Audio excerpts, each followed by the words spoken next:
Hello viewers, நீ நம்ம பார்க்க போறது ஒன் பீஸ் எபிசோட் 1017 பார்ட் 1.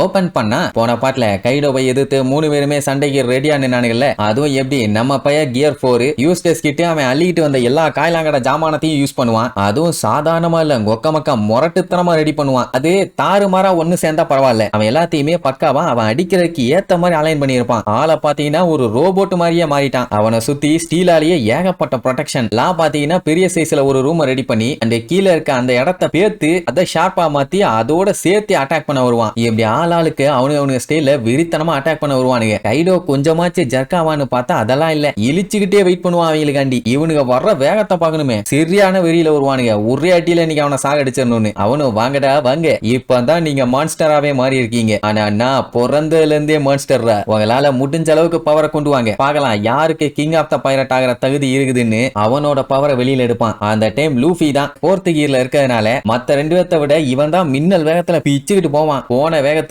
கைடோவோட வயித்துல ஒரு குத்து, அதுலயே அவன் பறந்துகிட்டு இருப்பான். அப்புறம் அடுத்த ஒரு குத்து விழும். இப்படி போட்டு கும்முனதுல கைடோவே பேக் அடிச்சு நிக்க முடியாம கஷ்டப்பட்டு தான் பிரேக் அடிப்பான். அந்த அளவுக்கு ஸ்ட்ராங்கான அடி. அந்த அட்டாக் பாத்தீங்கன்னா அவனுக்கு வலிக்குது, ஆனா பெரிய லெவல்ல எந்த ஒரு எஃபெக்டும் இருந்த மாதிரி இல்ல. அந்த டைம் தான் யூஸ்டஸ் கிட்ட எனக்கு நல்லா தெரியும்டா உன்னோட ஸ்கின் எந்த அளவுக்கு ஸ்ட்ராங்கா இருக்கும்னு, ஆனா உன்னை நான் சாகுற வரைக்கும் கம்ப்ளீட்டா வச்சு நசுக்காம விட மாட்டேன்னு அவனோட இரும்பு கையை வச்சுக்கிட்டு 2 சைடு வச்சு ஒரே அடி. கைடோக்கே லைட்டா கேர் ஆயிருச்சு. விட்ட உடனே லைட்டா தடுமாறுவான். ஆக்சுவலா இதுக்கு முன்னாடி சண்டை போட்டப்போ அவன் இந்த அளவுக்கு ஸ்ட்ராங்காலாம் இல்ல, நல்லாவே முன்னேறி இருக்க. ஆனா என்கிட்ட இதெல்லாம் சுத்தமா வேலைக்கே ஆகாது நீர்வான். இப்படி எல்லாத்தோட அடியுமே அசால்ட்டா வாங்கிட்டு இருக்கானே, இனி அடுத்து அவன் என்ன பண்ண போறான்னு தெரியலையே. யூஸ்டஸ் கிட்டே ஷாக் ஆயிட்டான். சரி இப்ப நம்ம லாவோட அட்டாக், அவனுக்கு அவ்வளவு பண்ணியுமே வேலைக்கு ஆகல. இவன் ஜஸ்ட் அங்க இருக்க பாறையில பேத்து தானே அட்டாக் பண்ணான். அவன் பண்ண அட்டாக் எல்லாம் பயங்கரமா தான் இருக்கும், சொல்ல போனா அந்த இடமே அதிரும். ஆனா இந்த அட்டாக் பத்தாது. அங்க யூஸ்டஸ் கிட்ட கத்திட்டு இருப்பான். ஏன்னா அவன் பண்ண அட்டாக்ல ஜஸ்ட் மிஸ்ல எஸ்கேப் ஆயிருப்பான். ஏண்டா அவனை மட்டும் கொல்ல போறியா இல்ல என்னையும் சேர்த்து வச்சு கொல்ல போறியா, அறிவு கட்டவனே, பார்த்து அட்டாக் பண்றா பொடலங்கான்னு திட்டுவான். உன்னோட அரகுற அட்டாக்க ஃபாலோ பண்ணிட்டு வந்து நானும் அட்டாக் பண்ணேன், நீ தான் உசாரா இருக்கணும். இந்த மாதிரி அட்டாக்ல எல்லாம் இடையில சிக்கினா செதர் தேங்க ஆயிருவேன். உடனே அவனுக்கு கடுப்பாயிரும். உடனே 2 பேரும் மாத்தி கத்துவாங்க. லூஃபி பிடிச்சு திட்டிட்டு இருப்பான். ஏன்டா லூசு மாதிரி இந்த நிலைமையில சண்டை போட்டுக்கிட்டு இருக்கீங்க, உங்களால ஒரு பிரோஜனமும் இல்ல அப்படின்னு உடனே மறுபடியும் சேர்ந்து கத்துவானுங்க. ஏண்டா உன் ஆர்டர்ஸ நாங்க ஏன்டா ஃபாலோ பண்ணோம், நீ சொல்றதை கேட்க நாங்க என்ன உன்னோட சபார்டினேட்டா,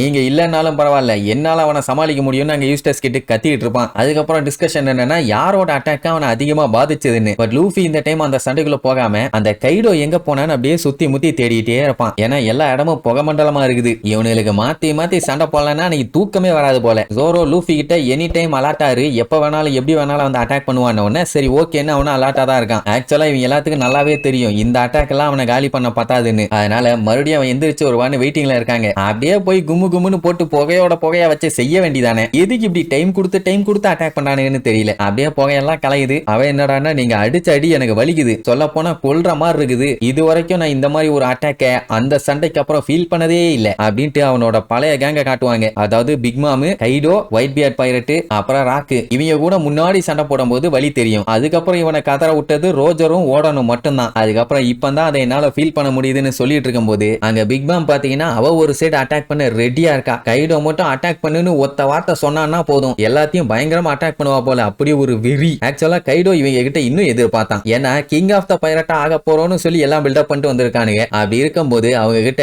அதுக்கேத்த ஸ்டஃப் இருக்கணும்ல. ஆனா உங்ககிட்ட அந்த மாதிரி ஒரு விளக்கனே இல்ல, உங்களால எல்லாம் என்ன ஆனாலும் சரி நீ ஸ்டாப் பண்ண முடியாதுன்னு சொல்லி அந்த கைடோ மறுபடியும் டிராகனா மாறிட்டான். இதுல வேற எனக்கு நல்லா தெரியும் உங்களால எல்லாம் ரொம்ப நேரத்துக்கு தாக்கு பிடிக்க முடியாது, நீங்களுமே இதுக்கு முன்னாடி வந்த வெட்டுங்க மாதிரி தாண்டா. உங்களால பண்ண முடிஞ்ச ஒரே ஒரு நல்ல விஷயம் என் கையால சாகிறது மட்டும்தான், அதை பெருமையா நினைச்சுக்குங்க. அண்ட் இவன் என்ன பண்ண போறான்னா இவங்கள தோக்கடிச்சது மட்டும் இல்லாம நம்ம ஆளுகளோட க்ரூ மெம்பர்ஸ் இருக்காங்கல்ல, அவங்களும் இந்த ஐலாண்ட்ல தானே இருக்காங்க, அவங்க எல்லாத்தையுமே அவனுக்கு கீழே வேலை பார்க்க விட்டுருவாங்கிற மாதிரி சொல்லுவான். சும்மா ஏதாச்சும் நீ மொக்க உன்னால எல்லாம் ஜெயிக்க முடியாது அப்படி இப்படின்னு வசனம் விட்டா பரவாயில்ல, இந்த கைடோ தேவையில்லாம ஃப்ரெண்ட்ஸுங்க அப்படி இப்படின்னு வாய விட்டுட்டு இருக்கான். லூஃபி சும்மாவே கொந்தளிப்பான். இதுல ஃப்ரெண்ட்ஸுங்களை வேற வச்சு பேசின உடனே அவனுக்கு இன்னும் கடுப்பாகும். நீ நினைக்கிற மாதிரி எல்லாம் நான் நடக்க விட மாட்டேன், அதுக்குள்ள உன்னை நான் காலி பண்ணிடுவேன். பிக் மாமு கண்ணா நீ தப்பு பண்ணிட்டே, உன்னோட க்ரூ மெம்பர்ஸை மட்டும் நாங்க எடுத்துக்க மாட்டோம், உங்ககிட்ட இருக்க ட்ரெஷரையும் நாங்க ஆட்டைய போட்டுக்குவோம். எதுன்னு தெரியுமா, போனகிளிஃப். அதை ரீட் பண்றவ உங்க கூட ஒருத்தி இருக்கால அண்ட் உங்ககிட்ட அந்த பானகிளிஃப பத்தியும் டீடைல்ஸ் எல்லாம் இருக்குது. அதை எப்படியாச்சும் நான் ஆட்டைய போட்டுக்குவேன். அதை எப்பண்டா பாப்போன்னு ஆர்வமா வெயிட் பண்ணிட்டு இருக்கேங்கிற மாதிரி சொல்லுவான். உடனே யூஸ்டஸ் கிட்ட அப்படின்னா நானே அந்த வேலையை பண்ணிடுவேனேம்பா. மொத்தத்துல எல்லாத்தையுமே நம்ம லூஃபிக்கு எதிராக திருப்பி விட்டுருவானுங்க போல. இப்ப மேட்டர் என்னன்னா இந்த சண்டையில யாரு ஜெயிக்கிறாங்களோ அவங்க தான் அந்த லாஸ்ட் ஐலாண்டுக்கு போறதுக்கு ஒரு படி முன்னாடி போவாங்க. அது மட்டும் இல்லாம கிங் ஆஃப் த பைரட் ஆகிற வாய்ப்பும் ஜாஸ்தி. ஆனா அது கண்டிப்பா நீங்க மட்டும் கிடையாதுமா. போடா விளக்கண்ண, என்ன சொன்னாலும் சரி நான் தாண்டா அடுத்த கிங் ஆஃப் த பைரட்னு லூஃபி பாத்தீங்கன்னா செம்ம கான்பிடென்ட்ல இருப்பான். இதத்தான் நம்ம பையகிட்ட எதிர்பார்த்தேன். என்ன சண்டே ஸ்டார்ட் பண்ணிட்டானுன்னா நல்லா இருக்கும். மாத்தி மாத்தி இவனை கொல்லுவேன்னு பேச்சிலேயே எல்லாத்தையும் கொண்டுட்டா இருக்கானுங்க. கடுப்பாகுதோ நோ. சரி இதே கடுப்புல அடுத்த எபிசோடு ஃபைட்ட ஸ்டார்ட் பண்றாங்களான்னு பாப்போம். டாடா.